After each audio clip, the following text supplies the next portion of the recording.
नमस्कार श्रोते हो, स्वागत आहे तुमचं सफर कथा विश्वाची विदर्शना या यूट्यूब चॅनलवर. आपण आहोत पुलंसोबत कलकत्त्यातील शांतिनिकेतनच्या सफरीवर. आपण अनेकदा जुन्या व्यक्तींना, वास्तूंना पुन्हा भेटण्यासाठी जातो तेव्हा आपल्या स्मृतिपटलावर त्यांच्याशी जोडलेले पूर्वानुभव घेऊन जातो. पण प्रत्यक्षात मध्ये लोटलेला काळ हा त्या स्मृती मिटवून टाकतो. त्या व्यक्ती, त्या वास्तू पूर्णतः बदललेल्या असतात. बरेचदा आपण नवीन ठिकाणी आलो आहोत, नवीन व्यक्तींना भेटलो आहोत असेच वाटू लागते. पुलंच्या बाबतीतही असेच घडले की त्यांना त्यांच्या जुन्या वास्तू, व्यक्ती तशाच भेटल्या. हे पाहूयात आता या भागात.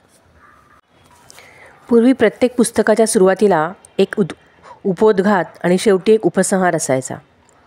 काळाच्या ओघात अनेक वस्तूंसारखे शब्दही वाहून जातात. तसेच हे उपोद्घात आणि उपसंहार नामक पुस्तकांच्या मुखपृष्ठाला आणि मलपृष्ठाला अस्तरासारखे चिकटलेले दोन भिडू आऊट झाले. त्यातल्या उपसंहाराला मी पुन्हा एकदा धरून आणतो आहे. ही व्यंगचित्रे 1970च्या जानेवारी ते मार्च अशा 3 महिन्यातल्या माझ्या बंगालातल्या वास्तव्याची आहेत. बंगाली लोक, त्यांची भाषा आणि संस्कृती यांचा हा इतिहास नव्हे. संस्कृतीचा अभ्यास करणाऱ्यांना हे लेख उथळ वाटतील, कारण ते उथळच आहेत. त्यामुळे सखोलतेपेक्षा खळखळाटीची मजा पाहणाऱ्यांची फारशी निराशा होऊ नये. ही प्रथमदर्शनी प्रेमाची कथा आहे. द्वितीय दर्शन हा प्रथमदर्शनी प्रेमाच्या व्याधीवरचा रामबाण इलाज आहे म्हणतात. शांतिनिकेतनाच्या मी प्रेमात पडलो हे खरेच आहे. बरोबर 1 वर्षानंतर म्हणजे 71 सालच्या जानेवारी महिन्यात मी पुन्हा एकदा 3 महिन्यांच्या वास्तव्यासाठी शांतिनिकेतनात गेलो. तेव्हा झालेले द्वितीय दर्शन प्रेम कमी करणारे नाही, परंतु खिन्नता वाढवणारे आहे. एखाद्याशी अचानक स्नेह जुळतो आणि आपल्या नकळतच आपण त्याच्या भल्याची चिंता करायला लागतो. रवींद्रनाथ, बंगाल आणि शांतिनिकेतन ह्या विषयांवर गेल्या काही महिन्यात मी इतकी बडबड केली की आमच्या काही मित्रांनी माझ्या बंगालीबद्दलच्या प्रेमाचा धसकाच घेतला. जे रम्य ते बघूनिया माझं वेड लागे असे मला होते खरे. माझाही नाईलाज आहे.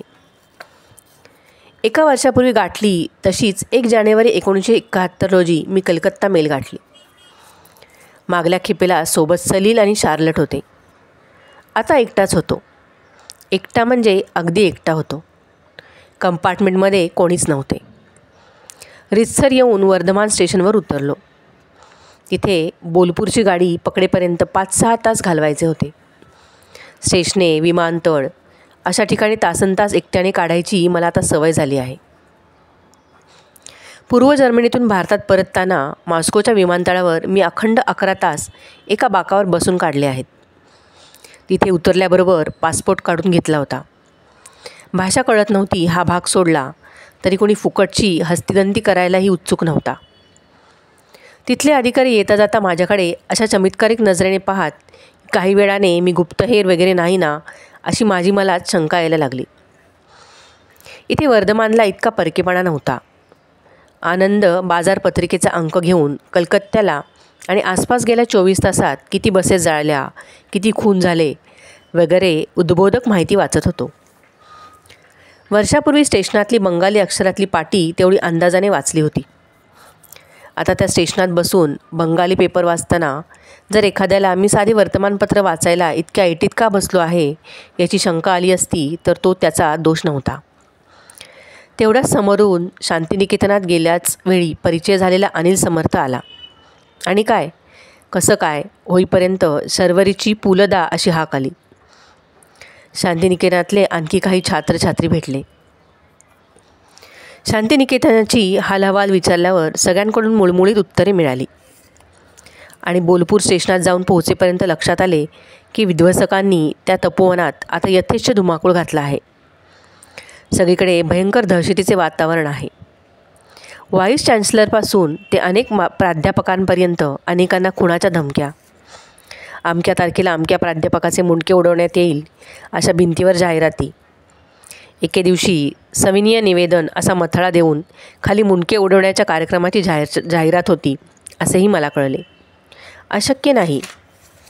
इष्टदेवताला नररुंड माळा वाहण्याचा नवस भारतीय संस्कृतीच्या अभिमान्यांना नवा वाटू नये. जिथे जावे तिथे त्याच खून खराबीची चर्चा.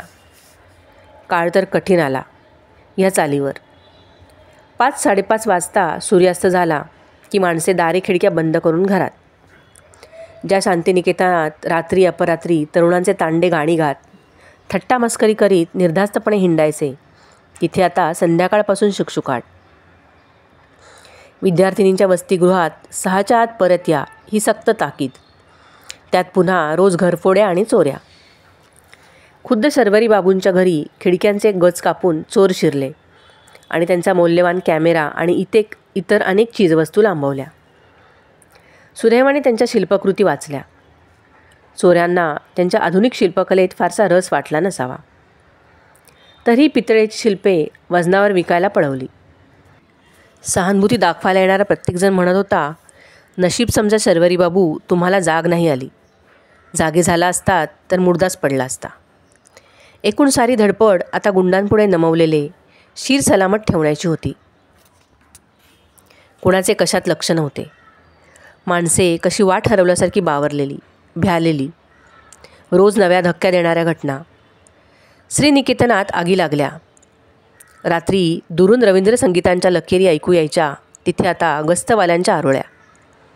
एके रात्री विश्वभारतीतल्या ट्रेनिंग कॉलेजच्या ग्रंथालयाला आग लावून 15-20 हजार ग्रंथांची राख रांगोळी करण्याची ही क्रांती झाली. तंत्रशुद्ध रीतीने पहारेकरांच्या मुसक्या बांधून आग लावली होती. माझ्या या मुक्कामात एके दिवशी जितेंद्र अभिषेकी शांतिनिकेतनात पाहावयास म्हणून आले. संध्याकाळी शर्वरी बाबूंच्या घरी 2-2.5 तास खूप सुंदर गायले. दुसरे दिवशी संगीत भवनात जलसाही ठरला. इथली मैफिल संपली. माणसे आनंदात परत जायला निघाली. संध्याकाळचे 7:30 वाजले असतील. इतक्यात बातमी आली की विश्वभारतीतल्या कचेरीतल्या एका हेडक्लार्कची गुंडांनी त्याच्या घरात शिरून खून केला होता. त्याची बायको आणि 2 लहान मुले यांच्या देखत. सूर्याने 50-52 घाव घालून कोहळ्यासारखा त्याचा देह कोचवला होता. मी विचारले, एखादा कोथळा बाहेर काढल्यावर शरीरभर हे घाव कशासाठी? मला मग एका गृहस्थाने ह्या खुनाच्या तंत्राची माहिती दिली. एका तज्ज्ञ मारेकऱ्याबरोबर 2-4 उमेदवार खुनी असतात म्हणे. त्याची भीती घालवण्यासाठी मुर्दा होऊन पडलेल्या माणसावर घाव घालण्याचे शिक्षण देण्यात येते. म्हणजे मग नजर मरते. हात थरथरत नाहीत. स्वयंपाकघरात कोबी वगैरे चिरतात तशा अलिप्तपणाने माणूस चिरता येतो.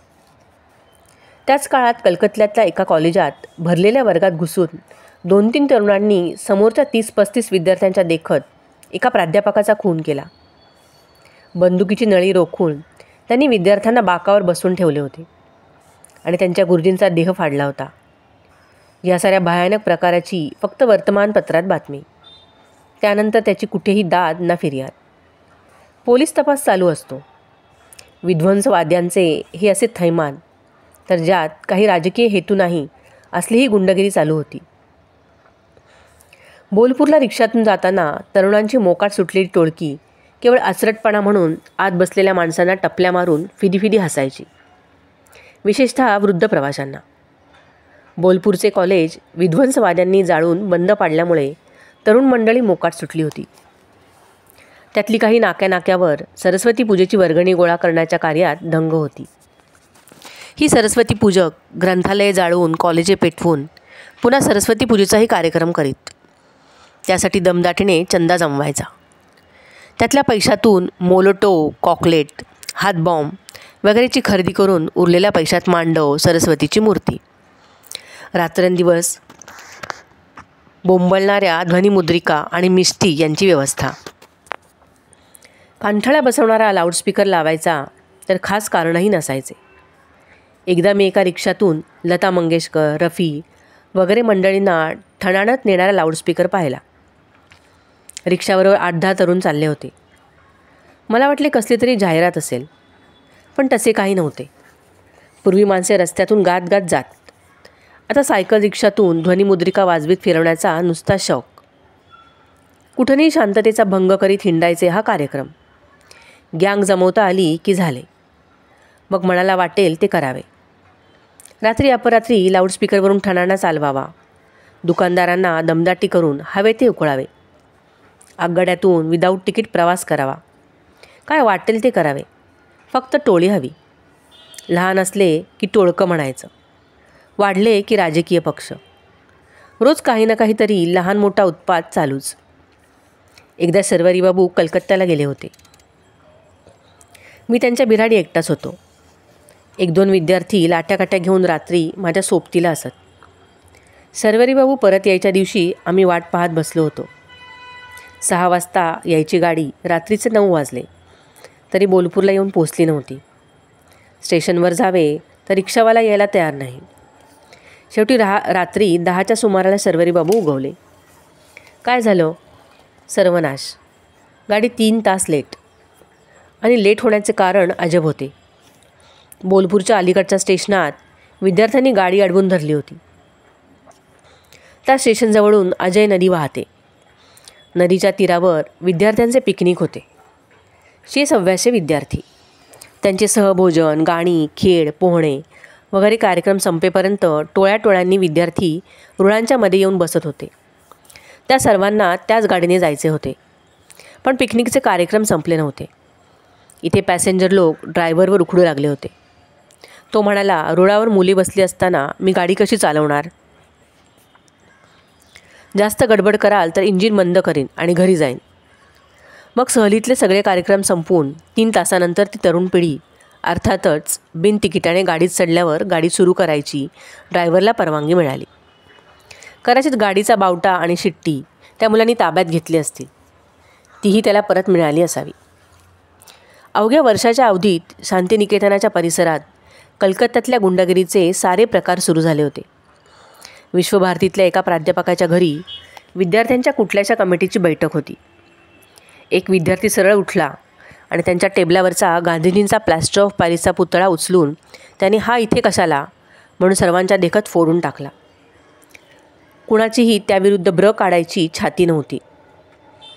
3 महिने पुन्हा मुक्काम करावा, बंगाली भाषा बोलण्याचा सराव करावा, विश्वभारतीतल्या प्रचंड ग्रंथागारातून बंगाली ग्रंथ घेऊन वाचावे, बंगाली कलावंतांना भेटावे असे बेत ठरवून आलो होतो. पण 1 महिन्यात गाशा गुंडाळून निघालो. अवघ्या वर्षापूर्वी इथल्या मुक्कामातला क्षणनक्षण साहित्य, संगीत, नृत्य, नाट्य, नव्या स्नेही मंडळींच्या बरोबर वेळेचे भान हरपून केलेल्या गप्पा गोष्टी यांनी रंगला होता. आता एखाद्या केवळ परंपरा म्हणून पाळल्या जाणाऱ्या उत्सवाला गेले तरी मन रमत नव्हते. चांगल्या जमलेल्या बैठकीत गवयाच्या मागले तंबोरे सारखे सारखे उतरायला लागले म्हणजे जसा बैठकीचा विचका होतो तसे चालले होते. गेल्या वर्षी नेताजी जयंतीचा केवढा सुंदर दीपोत्सव झाला होता. याही वर्षी तशीच आलोक सज्जा झाली. छात्रछात्रींनी पणत्या लावल्या होत्या. शाळेतली मुले मुली आणि शांतिनिकेतनच्या परिसरातच वृद्धपकाळ काढणारी वृद्ध मंडळी. मधूनच गारुड्याचा खेळ पाहायला जमल्यासारखी काही तरुणांची टोळकी. गुरुदेवांची काही संघगीते गाताना फक्त ती मुले आणि वृद्ध मंडळी गात होती. सुभाषबाबूंवर रवींद्रनाथांचे अतिशय प्रेम. तरुण सुभाषचंद्रांचा त्यांनी उद्याचा देशनायक म्हणून गौरव केला होता. बंगालात सुभाष जयंतीची सुट्टी असते. पण दीपोत्सवात मला कॉलेजातले तरुण किंवा त्यांचे प्राध्यापक दिसले नाहीत. घरातला कर्तापुरुष गेल्यावर कुळाचार म्हणून घरातल्या एखाद्या मुंज झालेल्या मुलाकडून गणपतीची पूजा करून चतुर्थी साजरी करावी तसा हा नेताजींचा उत्सव सुतकातल्या सणासारखा साजरा होत होता. दोलोत्सवही तोंडावर आला होता. विश्वभारतीतल्या संगीत भवनातल्या विद्यार्थिनी एके दिवशी हिरमुसल्याहून सांगू लागल्या, पांडेजी, ए बार दोल होवे ना. उत्सव होणार नाही, नृत्य नाटक होणार नाही. राजकीय वातावरणाचे फक्त विषारी वारे वाहत होते. कुठली दक्षिण हवा आणि कुठले त्या वाऱ्याबरोबर झोके घेणारे झोपाळे. सगळीकडे RSPचा सशस्त्र पहारा. त्यातून काही 150 शहाणे तथाकथित पुरोगामी प्राध्यापक पोलिसांचे अभद्र पाय या पवित्र भूमीला लावू देता कामा नये म्हणतच होते. हे खरे म्हणजे खुण्यांचे आणि विध्वंसकाचे प्रच्छन्न साथीदार. सत्तापिपासू, पक्षांधांनी आणि पोटभरू प्राध्यापकांनी विश्वभारतीच्या तुळया किती पोखरल्या आहेत याचा रोज प्रत्यय येत होता. परस्परातले हेवेदावे आणि सत्तेच्या जागा पटकावण्याची चढाओढ शिगेला जाऊन पोहोचली होती. आपल्या सगळ्याच विद्यापीठांची ही रडगाहे म्हणा. ज्यांच्या स्वार्थी भांडणाची लक्तरे वर्तमानपत्रातून जाहीरपणे धुतली जातात, असल्या प्राध्यापकांना, कुलगुरूंना विद्यार्थ्यांना अमुक एक गोष्ट करू नका हे सांगण्याचे मनोधैर्य कुठून येणार? मी विश्वभारतीतल्या विद्यार्थ्यांना भेटत असे. ही भांडणे त्यांनाही अस्वस्थ करतात हे दिसत असे. जीवनाला सामोरं जाण्याची शक्ती इथे आम्हाला लाभत नाही ही चांगल्या विद्यार्थ्यांची तक्रार होती. मोले घातले रडाया ही आमच्या सगळ्याच सार्वजनिक जीवनाची परवड आहे. एखादा कोणीतरी राबत असतो आणि बाकीचे उंडारत असतात. विश्वभारतीची लायब्ररी नव्या प्रचंड इमारतीत हलवण्याचे काम चालले होते. ज्या कामाला 8 दिवस लागावे ते काम महिना झाला तरी चालूच होते आणि त्याची कोणालाही खंत नव्हती. विद्यार्थ्यांच्या परीक्षा तोंडाशी आल्या होत्या. त्यांना पुस्तके मिळू शकत नव्हती. आमच्या सगळ्या शाळा, कॉलेजे आणि विद्यापीठे म्हणजे ज्ञानाच्या कच्च्या पोळ्या, निर्विकारपणाने पानात फेकणाऱ्या खानावळी. तुम्ही जेवा किंवा जेवू नका. पानातले अन्न पचो न पचो, वाढपी आपले वाढत चाललेले आहेत. पदवीधरांचे घाऊक उत्पादन करणारे कारखाने. गुरुदेवांनी प्रत्येक विद्यार्थ्यातील त्याच्या त्याच्या उपजत गुणांचा विकास कसा होत जाईल याची चिंता केली. आता फक्त छापाचे गणपती. सगळीकडे हीच अवस्था. शांतिनिकेतनाचा तरी अपवाद होईल असे वाटत होते. असे वाटणे ही आमची चूक. पूर्वी प्लेगच्या साथीचे उंदीर मरून पडत. माणसे भराभर गावाबाहेर पडत. माळावर झोपड्या बांधून राहत. काही श्रीमंत वस्त्यातल्या लोकांना वाटे आपली पेट स्वच्छ आहे, तिथे काही उंदीर पडायचा नाही. विश्वभारतीतल्या काही जुन्या अपवादस्वरूप निष्ठावंत गुरुजनांचे दुःख हे आमच्या पेठेत उंदीर पडणार नाही असे मानणारे आता लोकांसारखे होते.